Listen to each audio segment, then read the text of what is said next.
Welcome to the Mindset Mirror Connection podcast. In today's episode, we're going to talk about a concept called binge bonds. You know, that person that you get a little wine with, and now we're 2 wine bottles deep, and now we've had pizza and we ate the whole thing, and you always do that with that person. Maybe they're even your partner. We're going to look at what binge bonds are. We're going to look at how they develop, and more importantly, we're going to teach you how to break them. So if you're ready, listen up and lean in as we elevate your mind.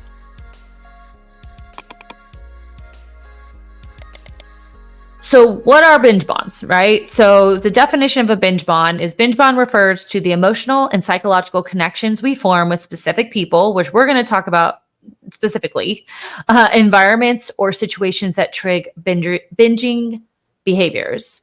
So an example is like you have a friend with whom you always overindulge, right? And it's at a particular place, usually on a particular day, and you're focusing on particular cravings.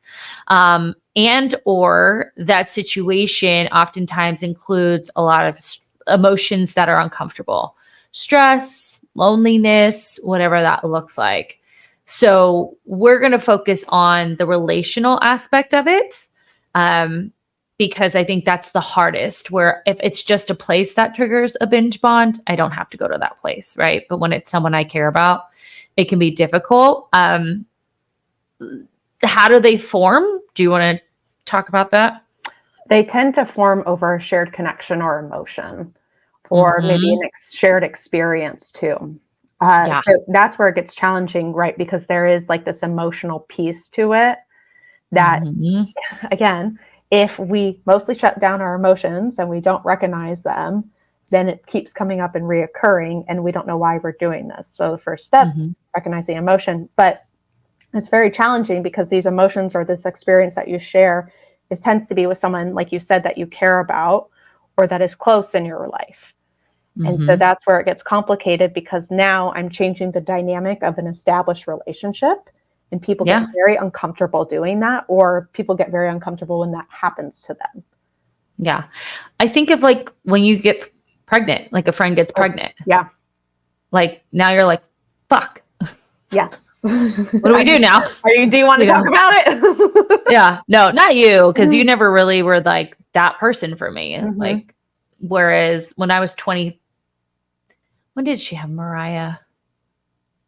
So Mariah's 11 now. Maybe she's 9. So early 30s, my best friend got pregnant, and then Erica got pregnant, and it was just like, oh, okay, I guess I'm not going to see these people. But they are, and then they become patterns, like they become conditioned, like you'll start to crave, like, oh, I can't wait to see so-and-so we can do such and such, and it just becomes these patterns over time that, again, lead to binging. Now we're going to talk about overeating, emotional eating, binge eating, so and directly around certain people. So that's what we're going to focus on in this episode. Yes, it's like that friend. Whenever I have the client who goes, it's just that friend. Like every time we get together, it ends up being this thing. And I'm like, well, is it the friend or is it lack of boundaries? Yes. Which one is it? It's a little bit of both, right? So I'm talking with a client right now who I have her on a food challenge. And a food challenge is when I say, okay, if you binge on a certain food, I actually want you to have a portion of it each day. And the idea is to eat it slowly, to eat it mindfully.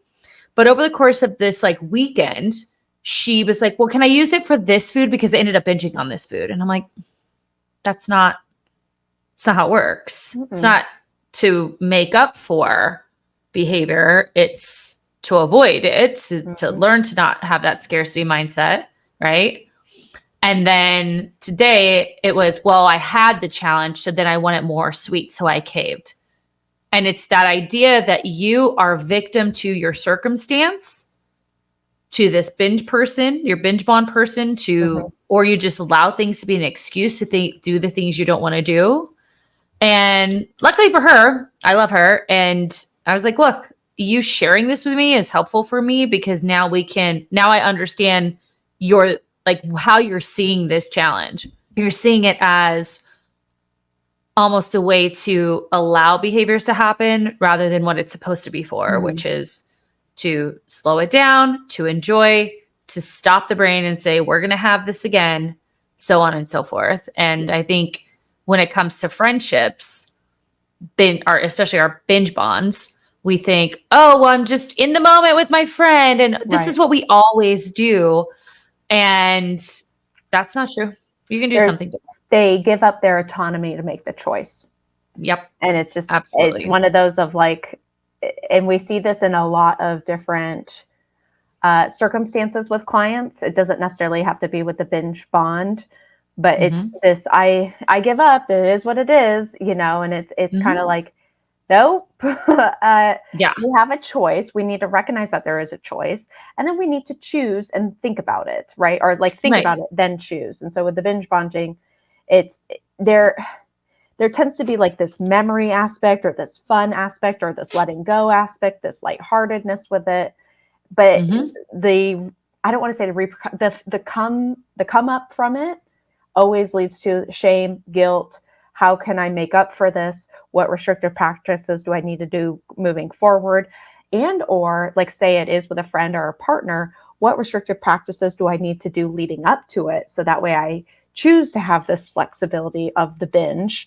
And honestly, I don't think a lot of people will recognize that, like having the 2 bottles of wine and going to fuck it, the pizza, and then we got the dessert. Like, I don't think they'll recognize that as a binge. They'll just recognize that as something we do. And maybe when you're listening to this podcast, you don't use the word binge. When we do, you find another word, but you're essentially doing that, right? I love that. Well, I'm not going to be mad at myself because I enjoyed myself. Well, babe, you've been doing that every weekend and you're wondering why your progress isn't there, you know? And yeah, you're right. Like now I'm, you know, restricting myself in a variety of ways or punishing myself because of this thing, but you have a choice. And so let's talk about like who binge bonds can be with. Now, I always think of like your girlfriend. Like I talked about in the last episode, my roommate and I would literally go to like, this is so gross, Mexteca, which is a Mexican food place in like North Phoenix. Then we go to In-N-Out. We get like a couple things at Mexteca, a couple things at In-N-Out. Where else would we go? We go somewhere else. And then we would just like smorgasbord, eat it, you know? And that's what we did. Now, obviously we were also like mid-20s and it didn't affect us as it would today. But even just like going to Mexico this weekend, I'm going with people where we all met at the gym. We all love fitness. We love being healthy, but we love to have fun too. And I'm thinking 5 days of that. And I'm telling my brain, I'm like, no, like you can have a morning where you don't have a mimosa for breakfast. Like that's a part of your choice, my dear.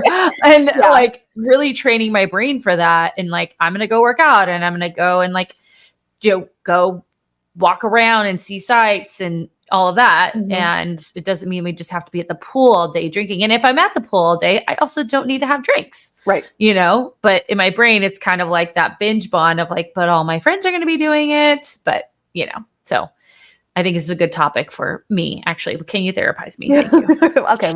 Well, as here, I'll send you a weekly review and then we'll go through it line by line. So that way you're prepared for this weekend. Yeah. But definitely your friends, right? Yes, Girl, like I have we have 3 sets of friends that are 3 girls. They all have different coaches that all party together. They've been together this past weekend and the weekend before, but luckily for them, they're different. They have set their boundaries based on the fact that they're all in this program. So we will learn from them later. But friends, your partner, I love that. Partner's a big one. But my husband brought pizza home. Right. And? Yeah. Or we got in a fight and we always go to this place and that's how we like hash it out or whatever. And it's like, okay, but honestly, you guys hashing it out over the nachos and then the chips and salsa and then the taquitos and then the burrito and then the like flan. Oh gosh. Yeah. Sounds like my 20s. Or the I would say even like grandma's maternal figures too. Yeah, I mean maternal figures for sure. I have plenty of clients like my mom force feeds me, right? And it's so hard to set boundaries with them. Like I'm not hungry anymore, especially culturally, that can be difficult. But I was thinking about a client was like, well, we were just so tired. We just DoorDash. I'm like, DoorDash always takes 30 minutes. So you could have made something in 10 minutes. and then had 20 minutes to like relax and more. I don't know. Yeah. I don't get that when people say that. Or so too tired, so we DoorDashed. I'm like, DoorDash takes forever. So like, are you just sitting there tired and hungry now at this point? You know? Well, but so Michael told me too, because he went to McDonald's yesterday, and what he got, his order was $15, and I was like, Jesus Christ. Because again, I don't really eat fast food, so I have no idea like how much fast food costs. Then he said when he orders it on Uber Eats or DoorDash or whatever, it's actually $30. Oh yeah. And I was like, they do that at Delight. Yeah. I was like, oh my God. Like, yeah. Okay. So that's a sidebar, but at some point, like it's just extensive. Yeah. Your reasoning for doing this does not justify your outcome, because not only are you saying, oh, so like, for example, oh, we just wanted to get DoorDash because we didn't want to, like, whatever. Your time together, like, are you in that 30 minutes that you saved, quote unquote, did you bond anymore, or did you like just put on TV and kind of numb out together? Probably. And then on top of that, like financially, did you get ahead? I mean, if you have the means to do it, go for it. You know, that I'm not preaching that, but like, if you're looking to save money, or like you want to go on vacation, or for example, you want to have an on-demand training program that does everything for you, that is $30 a month. Like, that's an easy way to renegotiate that part of it. So, yeah. So couples, friends, parents, yes, co-workers. Yeah, when mad that's at a boss. Big one. Where it's like, oh, but we always go to this place and do this thing, or we always go to happy hour and do this thing. Right. It's like, that's great. Like people get so afraid that if they don't do whatever, if they don't fall in line with everyone else, that like there's something, like there's some ramification for them. Like if that's true, those aren't your people, babe. Right. Well, like if they're like, oh, you're not having the nachos, oh, get out of here. Right. I'm not going to say that. And like for the alcohol stuff, I get it, because the alcohol one is really hard, because you do get pressured if you're not drinking. And that's coming from my own experience as well. But you also, again, make the choice, because if you're drinking and you're feeling pressured and then you do drink and then you wake up, are you going to guilt and shame yourself? So maybe use like how you feel afterwards as a reason not to. And learning boundaries, or maybe like with your friends that do binge bond, like maybe we say, let's go for a walk instead. Like, you're going to have to take ownership of your own choice, and you're going to have to change the narrative. And again, like you said, if they don't like that or appreciate that, then what is that relationship really based off of? You know, is it based off of like going and hating our boss every day after work, and that's the bar we go to? Or is it more so of like, okay, maybe how do we make this work environment better with the shitty boss? Yeah. Well, and let's just talk about like how it affects you. Like, I honestly believe that it gives you an excuse. Yes. It's not a reason. It's an excuse. I make up this rule that this is what this person and I do. And I make up a rule that I can't do anything different. It's a very fixed mindset around this relationship. And so you give in every time because you've already decided the rules and what's true for you, right? It's like me. If I just decide, well, that's what everyone else is going to do. They're going to have drinks at breakfast, drinks at lunch, drinks at the pool, drinks at dinner. God, I will die. Then I'm going to just give into it, right? So mentally, you're allowing this relation. It's not the other person. It's the relationship and what you guys have made of it. It's hijacked your mind and like holds you hostage. You know? Yeah. So mentally, again, restricted, right? Then physically, you don't feel good afterwards. No. Like, you cannot tell me that having the pizza, like the whole slice of pizza with your significant other, and then going and get a like crumble cookie box and then having one of those feels physically good afterwards. It makes you sluggish. It slows down your digestive system. You feel bloated. Maybe your bowel movements are different the following day. Maybe you're more inflamed in your fingers and your feet. Then maybe your workout is impacted because of your poor sleep, because of how you felt. Your digestion was kept you up throughout the night. Maybe you got heartburn. They're like, physically, there's not much benefit. And now, again, we're talking about like in the reoccurring circumstance, not like you and Mark went to Steak 44 for your anniversary dinner. You tend to overeat because they have such good food, but I monitored it. That's a different circumstance. But we're talking about like this reoccurring theme that keeps popping up, whether it's once a month or every time you see this person, or as common as every week. And so if I'm getting these physical reactions or this mental restriction or this mental, I guess, lack of freedom, I guess you could say, there's a reoccurring theme that needs to be addressed. Yeah, no, for sure. I mean, and emotionally, like that's just going to cause you to feel shame because you are out of control, because you're giving your control to these circumstances, like or resentment even towards yourself. Yes. Right. Because maybe you're on a weight loss journey. Maybe you are someone who's just trying to be healthier or get whole foods in. Maybe you're going through perimenopause and you have all these symptoms, but you keep doing the same dumb shit and expecting a different result, right? Like that's insanity. That's an emotion. It's emotionally taxing, and nutritionally, it's not serving you. Like, I don't care what you used to do. If you're trying to do something different, guess what that requires? Something different. Right.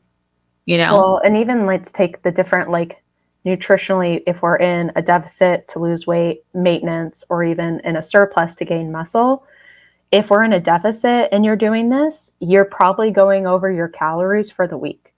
And then you're wondering why I'm not seeing my weight loss, or why am I not seeing my body composition changes? This is kind of one of my issues with the cheat meals is if you want a cheat meal, let's just have a meal that's more indulgent.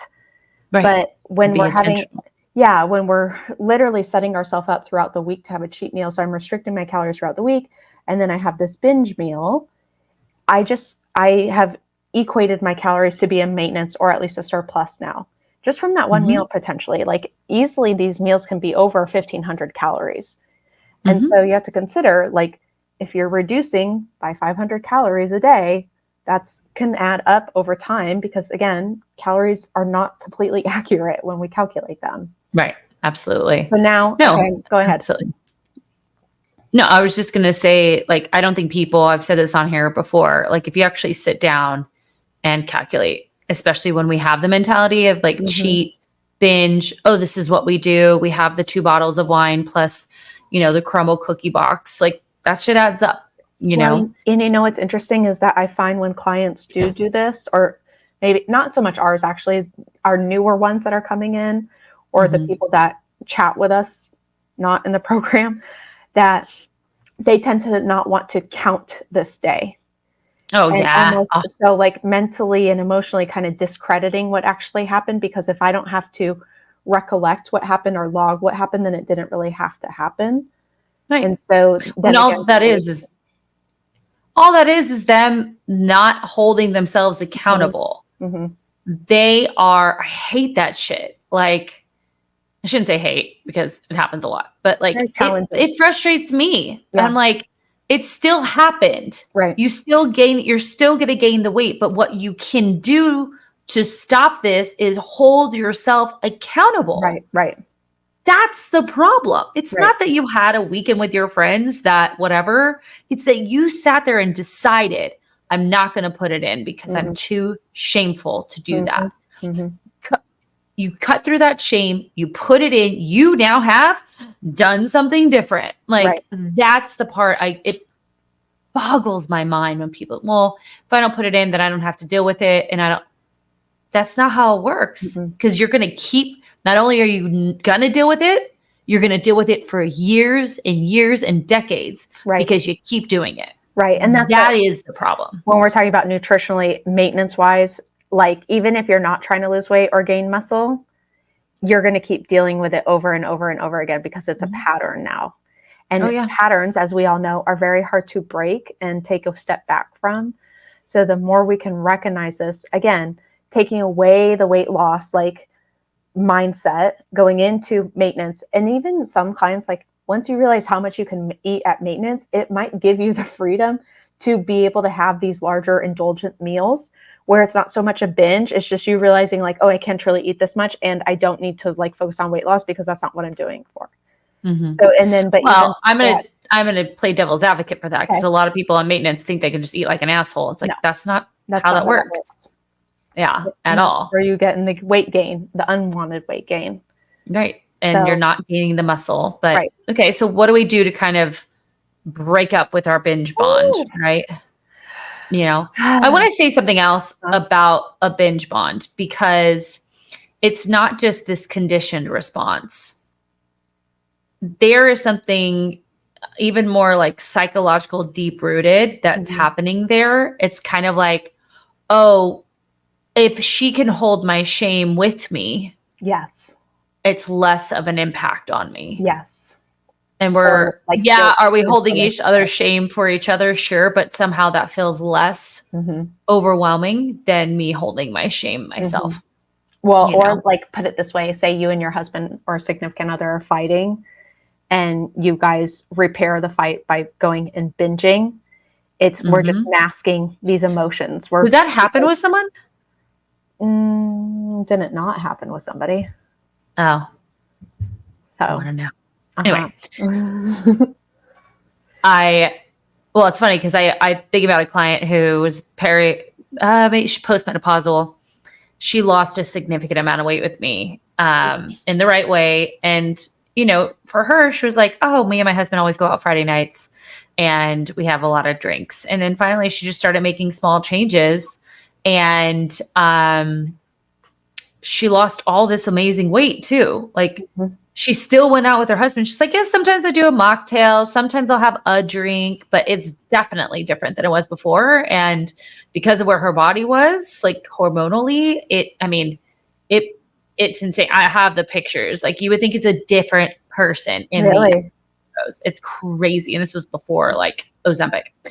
So how do we break up, right? So for most of you, this is the hard part because you probably have, unless you're one of our clients that is the secretive one, you've probably told your partner. They probably know you've paid a good amount of money to be in this program, but they're still doing their thing, right?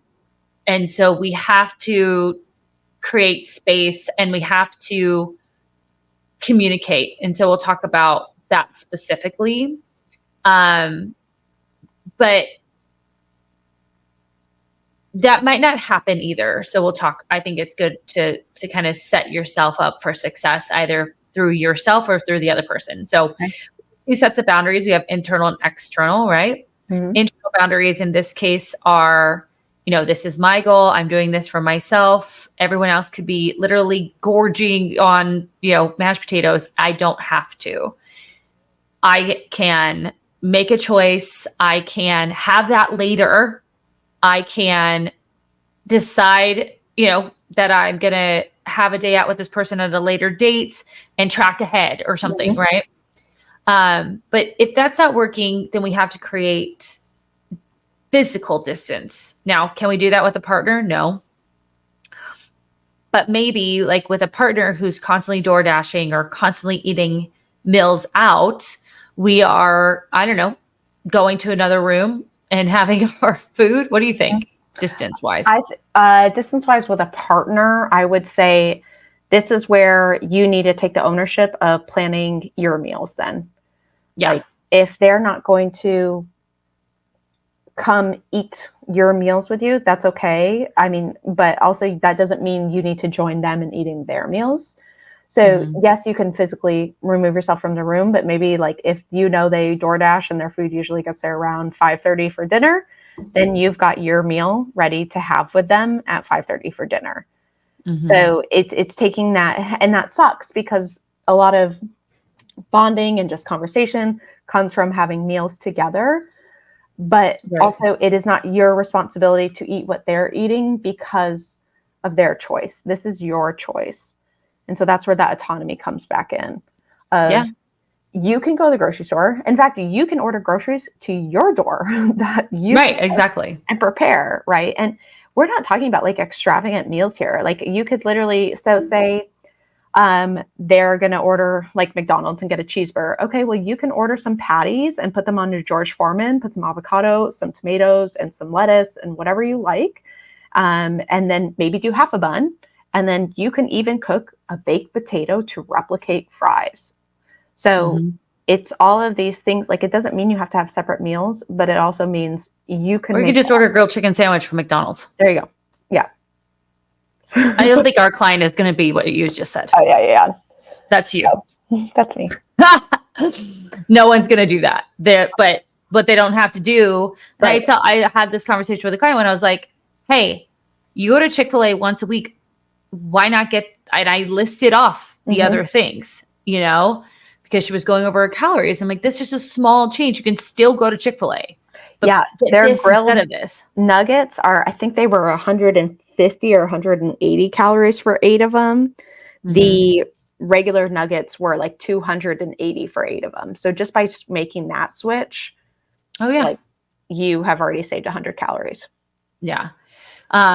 The other things too are, being able to, like, I think you said it already, instead of, okay, we go, and I have a client whose mentor, like, literally they would drink a bottle of wine every time they got together, and she was trying to lose weight for her wedding. And I'm just like, can you guys do something else? Can you go to a yoga class together? Can you go on a walk on the beach together? Like, why does it have to be that? I want to say this too, like, we're enabling each other too. So if when we get together to talk about business and it's so overwhelming and now I'm binging, right? So, like, we're enabling each other to use food or drinks to escape, right? So being able to figure out other activities that make sense or not make sense, that are more in alignment with what you want. And that doesn't mean you have to do that every time. Like, maybe once a month we go out and we have the wine and the pizza, but then the other 3 weeks, if you see them every week, we're doing something else. Find that balance. And I think some of this, it comes back to that communication aspect, where I think it is important to try and talk to your significant other about this, because you're so much more enmeshed in each other's lives, assuming so. But the communication, so like, for example, this client with the mentor that we're talking about, you don't have to let her know, like, hey, every time we get together, we're kind of doing this binge bond thing and I'm trying not to. You can just say, that, like, if we are going to go and get a glass of wine, again, making the choice, like, I'm just going to have 1 glass of wine, and then I'll switch to like a club soda or something else, or like a mocktail, and just making the choice ahead of time rather than seeing how you feel when you get there. Because I see that a lot with clients. It's like, well, I'll just see how I feel when I get there. And it's like, well, that's not a plan. And if anything, you're just going to feel how you be intentional. Yes. And so you have to be intentional. Yes. 1,000%. And even like, talk about coworkers, right, that you guys binge bond with. Like, you don't have to tell them, hey, like, this is what we're actually doing here. You can take that on internally and create that internal boundary like you're talking about. And just say, if they start asking, like, oh, what's up? You have to have the confidence, or at least, I don't even want to say the confidence, kind of like the phrase to blurt out of, like, oh, I just want to focus more on this. Or, oh, I'm just going to drink a little bit less. Like, and practicing that with, like, a coach is very helpful, because it gives you kind of that stepping stone of, like, saying, like, having a line, right? Instead we can even just say, we're always at like a restaurant and we never get to just chat, just the 2 of us, like, and kind of put it back on the relationship, kind of removing it from this thing that we do. Now let's talk about, like, what you personally, so more of the internal work. Like, the first thing is we need to reflect. So if you're like, I don't know, do I binge bond? Like, who do I tend to binge around? Who causes me to want to binge drink? Who tempts me in wanting to blank? Think about that, because that's super duper important. If you're just like, I don't know if I do that, I bet you there is that person, and maybe it's not a full binge, but it's over what you want. It's outside of your boundaries, right? So thinking about that, and then identifying the triggers. right? So do we tend to call this person when we're feeling overly stressed, when we're feeling any sort of emotion, when we, is it a certain place you guys go to, right? Like identify your triggers with that person, because it could be, and I remember this, like there were certain people I would call when I just wanted to like let loose, and I knew exactly what I was doing. I was giving myself an excuse to do that. I would say that, my friends still struggle with that today. And, I've definitely pulled back, and I'm not that person anymore. Maybe that's why no one invites me out. Just kidding. And then of course, set boundaries, right? So those internal boundaries, that distance, you can directly say, hey, I'm just trying not to drink as much, and you're going to slip up and they'll be like, oh yeah, you said that before, but say, no, I need your help with that too. Like as someone that cares about me, I need your help to say, yeah, after 4 we're out, or 3 we're out, or we're not going to get the bottle this time. We'll just get a glass of wine instead of splitting a bottle, because it's easy to just keep filling up that glass, right? It never really gets empty.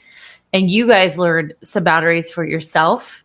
And then if you have someone perpetually overstepping those boundaries, then that's something you need to think about. Because if you're on a health journey, whatever it is, the people in your life, it's important to you, so it should be important for the people in your life. Right. And if they have any issue with it, then it's time to reconsider. I remember I was literally not drinking, like very like focused and dialed in. And I was just a designated driver for my friends. And they were like, cool, this is great. Well, and I want to say, like, most of the time, it's that fear of bringing up that conversation. So before I had said, hey, you don't have to tell anybody. But now if we are maybe getting pushback, or we do want to be more open about it, I would say most of the time people do want to support you. Most of the time people they have their own thing that they're working on as well. And as far as trying to be healthier or lead a healthier lifestyle. And most of the time they're going to adhere to that with you, or want to support you. So for example, I had a client, her and her girlfriend, I think they call it like Martini Mondays or something like that. I don't know. They would go out to martinis on Monday, for example. And then they both were kind of like, okay, wait, like first it was a limit of 3, and then it became a limit of 2 because the 3 was like too much. Yeah. And then they both kind of realized like, oh, this isn't good that we're just like every Monday going out for drinks, because then it leads us to drink more easily throughout the week. And so what they decided to do was go to a stretch class together at the gym that they both go to. I love that. So again, they both are health conscious, and most people who are health conscious have friends that are in the similar boat. I mean, bodies and shapes and sizes all look different, but most people want to live a healthier life. And so I think too, giving them the opportunity to create their own boundaries and create their own strategy with you is another way to bond without the food, right? So just like when you talk about intimacy with partners, it's not just sex. It can be communication. It can be cuddles. It can be foreplay. It can be doing something. Yes. It doesn't always have to be one way. And so I think it's important that if you are finding this, like, you can be honest and open about it, and 99.9% of the time people will get it. And if you're finding it difficult to set boundaries, then that's where you seek support. A big part of what we teach our clients is, what is their boundary system? So we ask them a whole slew of questions about their boundaries. And I mean, we're talking about all boundaries, not just this: time, physical boundaries, sexual boundaries. And then we start helping them learn how to set those boundaries. And it can be such a game changer for people, especially if you're afraid to say no, and it's all of that, it will, like you said on the episode last, I believe, this is why our clients see such an amazing change in such a short amount of time, is because we're looking at everything, right? We're looking at your boundaries. We're looking at your binge bonds. We're looking, like I told this client, I'm looking beyond just what she did, the one with the candy, the almonds. I'm looking at, okay, this is what she's doing process wise in her head, you know? And so seeking support and figuring out, how can I, stand in myself and set boundaries and be okay with it, and then have compassion for yourself, because these things are difficult and you're changing patterns that now are patterns with someone you care about. And you're not a bad person. You're not being selfish.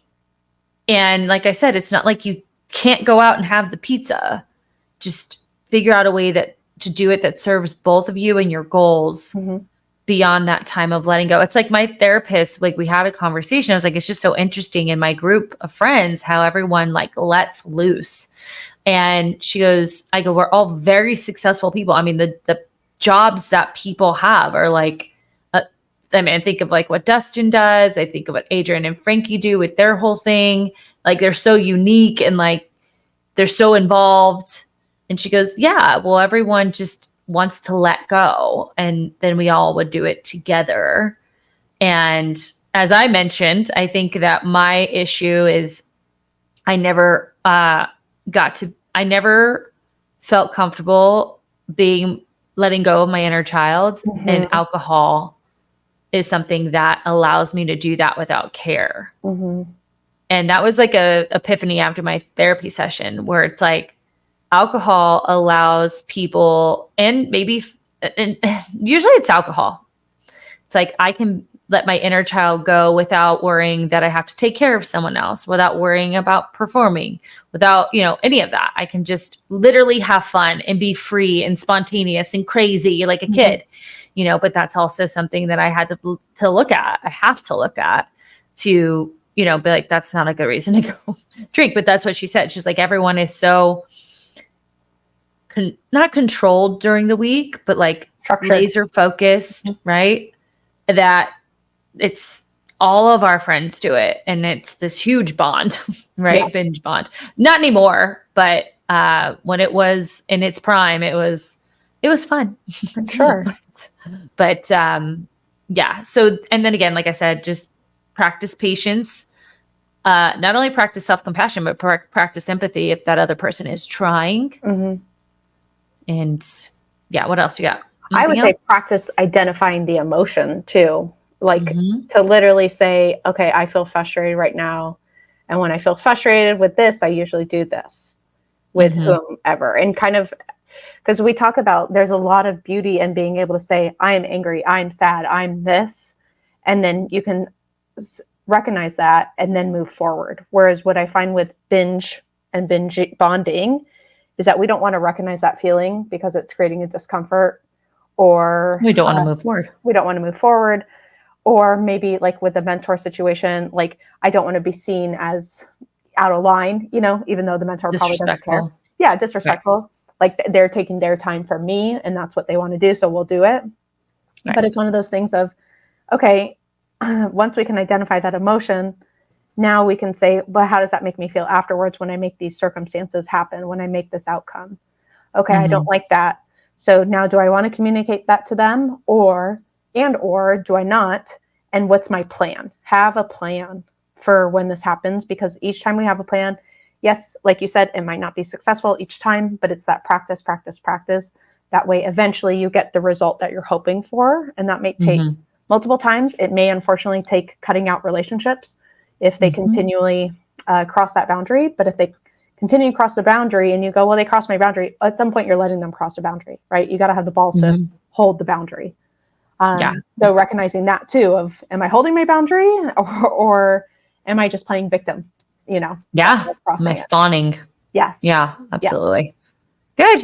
Good. I think this is it's not a topic that people talk about, but it's so real. And even like you could probably say there's people that you binge bond exercise with, binge bond restrictive eating with, binge, you talked about it on an episode of girls like getting together and all kind of being the bulimic people, right? So it's not just a binge bond, can be so many things. So good.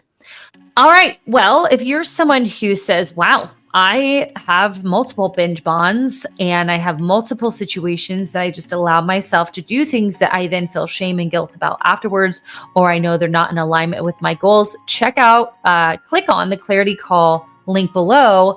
This will connect you with one of us to discuss our programs and what would be best for you. If you want to follow us on social media, you can find the team at Mindset of Matter Coaching. You can find Amanda at fitbyamanda.az. You'll also find this recording on YouTube at the Mindset of Matter page. Please subscribe, share, rate, review our podcast on Apple Podcasts or Spotify and our YouTube, because what I'd like is for these people to stop emailing me that my YouTube page sucks. It's Again? like marketers. No. Oh. One today was like, you only have 59 subscribers for 80 videos. And I'm like, shut up. We're working on it. Yeah. Leave us alone. No. And guess what? I'm not going to let you bully me into hiring you, you dick. Anyway. I know. Yeah, so if you could do that, so these people would leave me alone, that'd be great. Other than that, if you want to binge bond over one thing and one thing only, we want you to remember this. What you say in the mind, you see in the mirror. Bye-bye.